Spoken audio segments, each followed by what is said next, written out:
আমাদের টোটাল হয় 77। 77কে 2 দ্বারা ভাগ দিলে 38.5।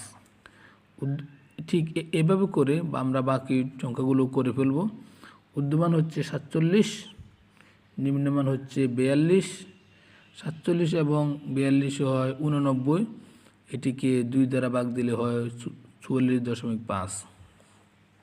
এভাবে করে আমরা শ্রেণীর মধ্যমান সবগুলো ঘর বের করে ফেলব এবং এরপরে হচ্ছে ধাপ বিচ্যুতির কাজ। তো ধাপ বিচ্যুতির কাজের ক্ষেত্রে সর্বপ্রথম এই অংশটি আগে করার প্রয়োজন। যেমন এখানে এর মানটা এবং শূন্যটা, তো এখানে এর মান 0 এটা কোথায় পাওয়া যাবে? আমাদের এখানে এন এর মান হচ্ছে 70। 70কে যদি আমরা 2 দ্বারা ভাগ দিই তাহলে হয় 35।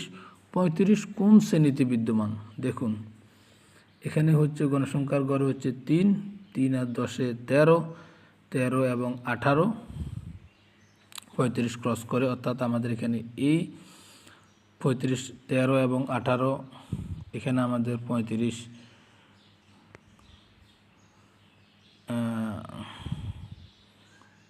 8, 9, 10, 21, 18 এবং 13 আমাদের 31 হয়। এই জায়গায় 35 হয় না, অর্থাৎ 35-এর জন্য আমাদের এই গড়টির সাহায্য নিতে হয়। অর্থাৎ এই গড়টি হলো আমাদের এর গড় এবং শূন্যর গড়, কারণ এখানে 35 সংখ্যাটা পাওয়া যায়। তাহলে আমাদের এর গড় আমরা পেলাম, এই জায়গায় এর গড়টা পেলাম, শূন্যর গড়টাও পেলাম। এরপরে